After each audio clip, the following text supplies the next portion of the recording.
You're a creature of the night, Michael. Just like out of a comic book. You're a vampire, Michael.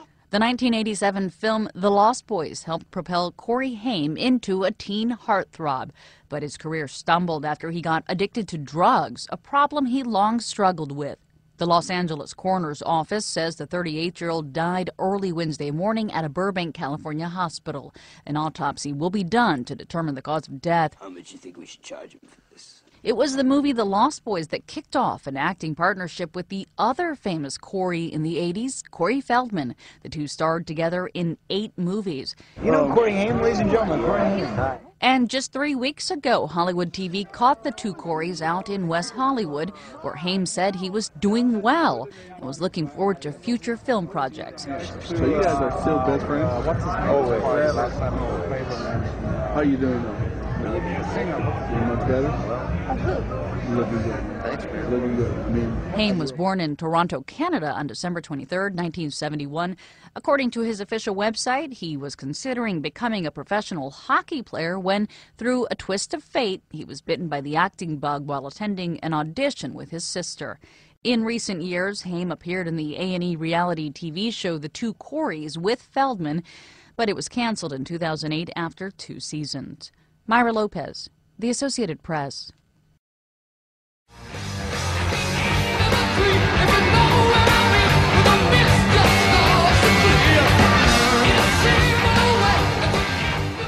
Ronnie James Dio passed away early this morning after a long battle with stomach cancer.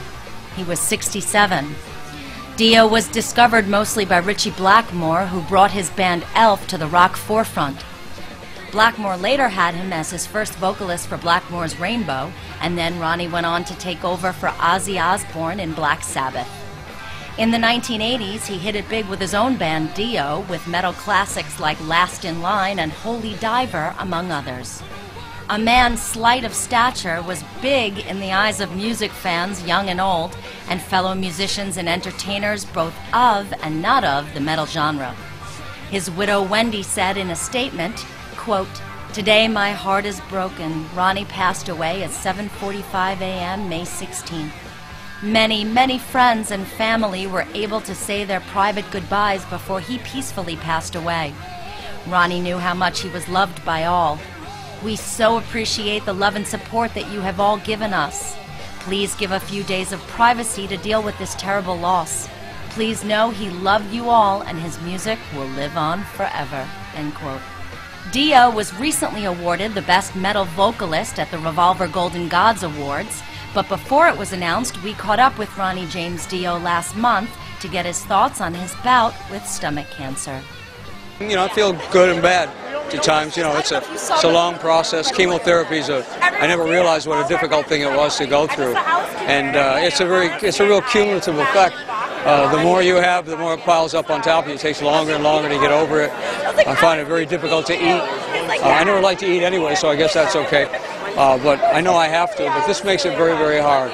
But if you're determined to beat it, then you have to go with what you believe in that is going to beat it for you. And in this case, it's that. I go to a great hospital in Houston called MD Anderson, which I think is the best hospital in the world. I have the best doctor in the world, Dr. Ajani, whom I really trust and really believe in. So I think I've done all the right things, and it makes me feel positive about my life and positive that there's a lot more of it to live. Dio fully expected to beat the cancer, and he told us what he had planned for the rest of 2010. I have an album that I did first called Magica, and it was always supposed to be 3 in 3. It was a trilogy. So I plan on doing the rest of that 2 and 3. Plus we're going to do another Heaven and Hell album as well. That'll probably be, we'll probably start working on that in another 4 or 5 months, I would imagine. So there's a lot on my plate, a lot more music to make. So it'll be Heaven and Hell and another Dio project as well. Fans of Dio can remember him at the Revolver Golden Gods Awards, which will air on VH1 Classic on May 22nd. Blackmore had this to say about Dio, quote, "Ronnie had a unique and wonderful voice. He will be sadly missed in the rock and roll world," end quote.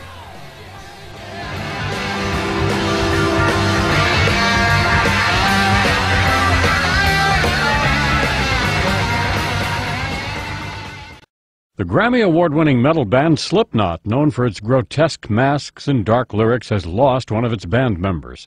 38-year-old bassist Paul Gray, found dead in his hotel room in Town Place Suites in suburban Des Moines. Authorities say a hotel employee discovered Gray's body. Absolutely, there was no indication of any foul play, and I will say that. But until we get more information from the autopsy, we'll stop at that point. Most of the band members grew up in the Des Moines area. Their first album, released in 1999, sold about 2 million copies. In 2006, they won a Grammy for Best Metal Performance for the song Before I Forget.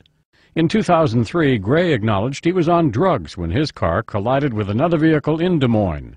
No one was injured, and under a plea agreement, prosecutors dropped charges of possession of marijuana, cocaine, and syringes.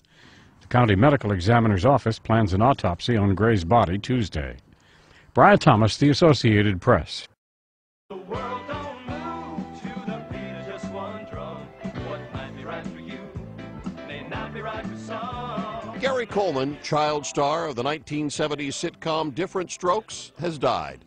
Different Strokes debuted in 1978 and drew most of its laughs from the tiny Coleman, whose growth was stunted by kidney disease. As an adult, he was only 4'8".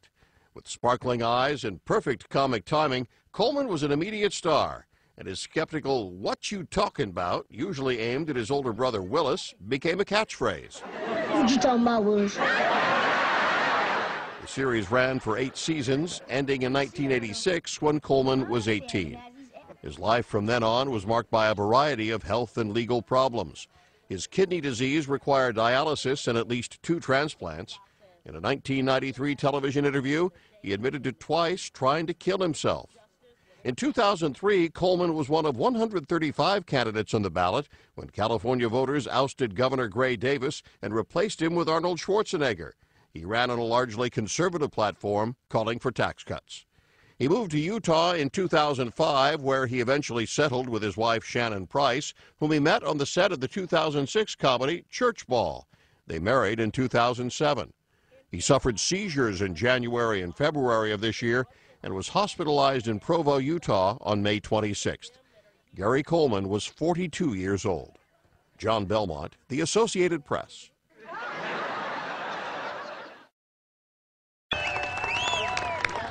Dennis Hopper is dead.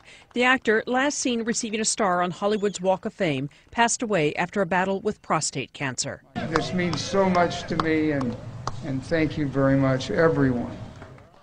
He appeared gaunt and had to be helped to the stage in late March, where friends David Lynch, Viggo Mortensen, and Jack Nicholson paid tribute.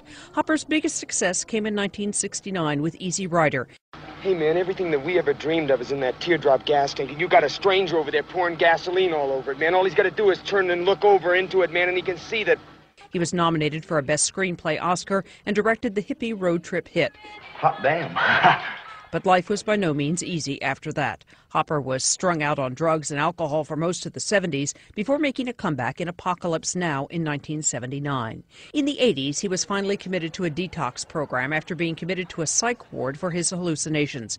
Once clean, Hopper enjoyed a career resurgence, starring in Hoosiers, Blue Velvet, and the Oscar-winning Crash. His private life was nearly as chaotic. He was married 5 times, including an 8-day union with singer Michelle Phillips from the Mamas and the Papas. He's survived by 4 children. Diane Kepley, The Associated Press.